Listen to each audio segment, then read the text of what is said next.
राम राम माँ, सादर प्रणाम। कुछ कथाकार कहते हैं कि महिलाओं को व्यासपीठ पर नहीं बैठना चाहिए, पर भगवान ने तो स्त्री पुरुष में भेदभाव नहीं किया। आप कुछ समझाएं, बताएं प्लीज़।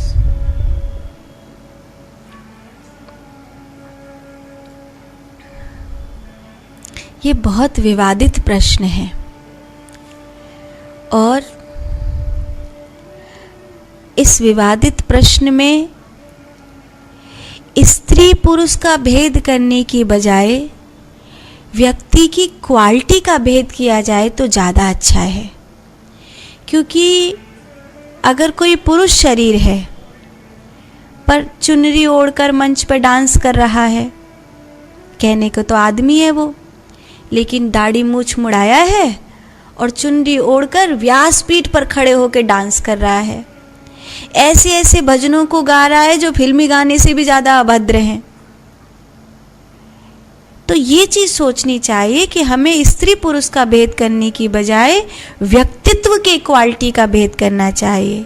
अगर कोई स्त्री के शरीर में है, लड़की है, और वो अपना पति को संभाल रही है, बच्चों को संभाल रही है, उस कथा वाचन की क्रिया को, कथा को सीख कर जैसे प्रोफेसर पढ़ाने के लिए जाते हैं, स्कूल में टीचर पढ़ाने के लिए जाती है, ऐसे वो व्यासपीठ पर जा रही है ज्ञान देने के लिए और उसका पैसा ले रही है, पैकेज ले रही है और अपने घर परिवार को पाल रही है। अपने बच्चों के लिए लग्जरी गाड़ी खरीद रही जा रही है, उस कथा के पैसे से लड़के के लिए मोबाइल फ़ोन आ रहा है, ये हो रहा है, वो हो रहा है, और अपनी भी लग्जूरियस लाइफ हो रही है।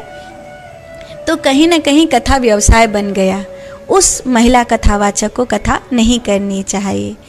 सबसे बड़ी बात होती है कि एक स्त्री के शरीर में हर महीने एक दोष पैदा होता है, मासिक धर्म का दोष।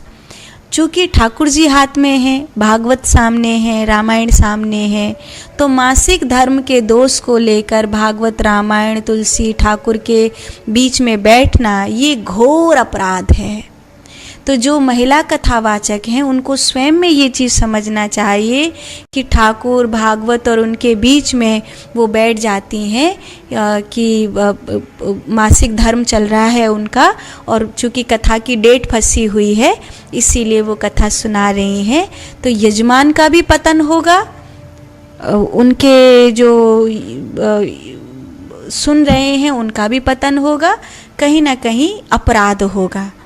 तो अगर इस चीज़ की मर्यादा रख सकती हैं तो फिर आपको महीने में वो दिन सुनिश्चित करने चाहिए कि स्त्री ये समय है और मैंने अपनी माँ से, अपनी बहन से, अपने और जो महिला मित्र हैं उनसे ये चीज़ उनके मुख से सुनी है कि उन लोगों को पता होता है कि महीने में किस समय उनका शरीर मैला होने वाला है।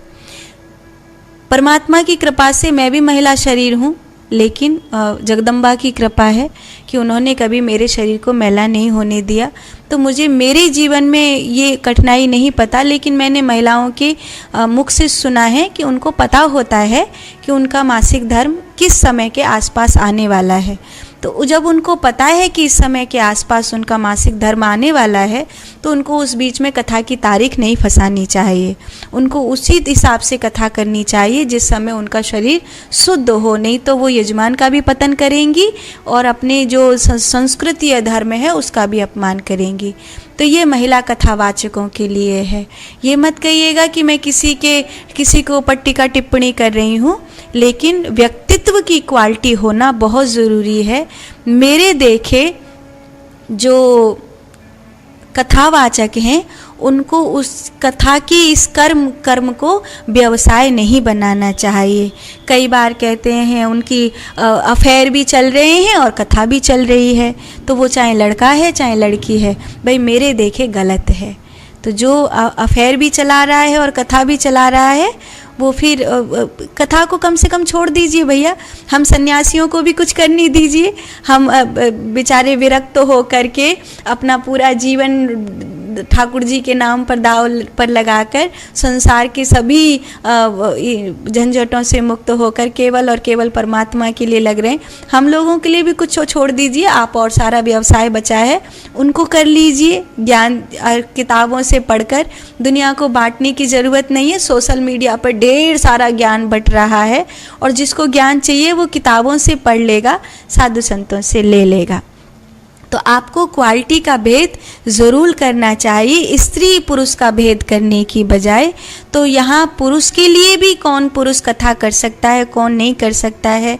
अभी यूँ तो विवाद अगर चलाया जाए तो भागवत में खुद लिखा है कि 7 दिन अगर अनुष्ठान होता है तो उसके बीच में क्षौर कर्म नहीं करना चाहिए। लेकिन आप कितने व्यासों को देखते हैं जो प्रतिदिन दाढ़ी मूछ बना करके, फुल मेकअप करके, लिपस्टिक लगा के, लाइनर लगा के और शानदार गेटअप बना करके बैठते हैं। तो वो तो पूरा क्षौर कर्म हो गया, उनके तो नाखून भी कट गए, बाल भी कट गए, मेकअप भी हो गया, सब चीज़ हो गया, उनका तो पूरा हो गया।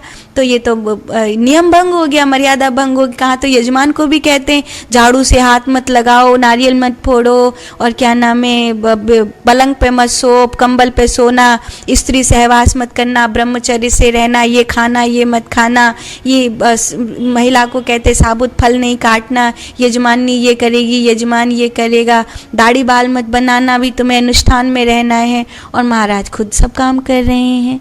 तो पुरुष के लिए और स्त्री के लिए अपनी अपनी मर्यादाएं हैं, उन दोनों को अपनी अपनी मर्यादा बरतनी चाहिए। तो ये कह कर के स्त्री को मंच पे बैठना ये भी गलत है, पुरुष को मंच पे बैठना है ये भी गलत है। दोनों ही काबिल हैं, और अगर अपनी अपनी मर्यादा को नहीं बरतते तो दोनों ही बिना काबिल हैं। अगर पुरुष अपनी मर्यादा नहीं बरते तो वो बिना काबिल है, और स्त्री अपनी मर्यादा को न बरते तो वो बिना काबिल है। इसीलिए इस गद्दी की जो महिमा है वो स्त्री को भी समझनी है, पुरुष को भी समझनी है। ऐसा नहीं है कि रात शाम सपने में आयो, धैये खा गयो और फलानो और ढिकानो है रहे हो है, और बाद में तुम व्यास पीठन पे नाच रहे हो, दुनिया इंटरटेनमेंट दे रहे हो, और फिर तुम कह रहे हो कि तुम कथा कर रहे हो, लोग अंत पैसा वसूल रहे हो। जी तुम नहीं करो, चाहे स्त्री के शरीर में भी मत करो और पुरुष के शरीर में भी मत ही करो। और ये बात जनता को भी समझनी चाहिए कि हम किस कथावाचक को अपने यहाँ कथा कहने के लिए बुला रहे हैं। जिनका कथा व्यवसाय है उनको 10 लाख, 15 लाख, 20 लाख का पैकेज देके आप क्यों बुला रहे हैं? क्योंकि आपको धार्मिक नाच गाना करना है। आप इसीलिए तो उनको बुला रहे हैं 20 लाख का पैकेज देकर, क्योंकि आपको धार्मिक नाच गाना करना है, धार्मिक इंटरटेनमेंट करना है। तो आपको खुद विचार करना चाहिए कि आप ऐसे कथावाचक का चयन करें जो आपको धार्मिक नाच गाना न देकर, धार्मिक इंटरटेनमेंट देकर आपको वास्तव में भगवान की बात कहे, भजन को बढ़ाने की बात कहे, ध्यान को बढ़ाने की बात कहे, जो आपको मुक्ति पथ पर ले जाने की बात कहे। संसार में जीना सीखना है, संसार में जीने सीखने के साथ साथ आपको अपने भीतर भी एक दुनिया है उसको भी संभालना है। तो ये दोनों चीज़ आपको संभालनी होंगी, और ये स्त्री के लिए भी लागू है, ये पुरुष के लिए भी लागू है। मैत्री गार्गी जैसी महिलाएं इस भारत देश में हुई हैं, तो भरतरी को बिगाड़ने वाली पिंगला जैसी महिला भी यहाँ पर हुई है। यहाँ पर सभी तरह के पुरुष हैं, सभी तरह की महिलाएं हैं। इसीलिए अपनी मर्यादा को समझिए और आप क्या इसमें अच्छा कर सकते हैं वो सोचिए। साधु।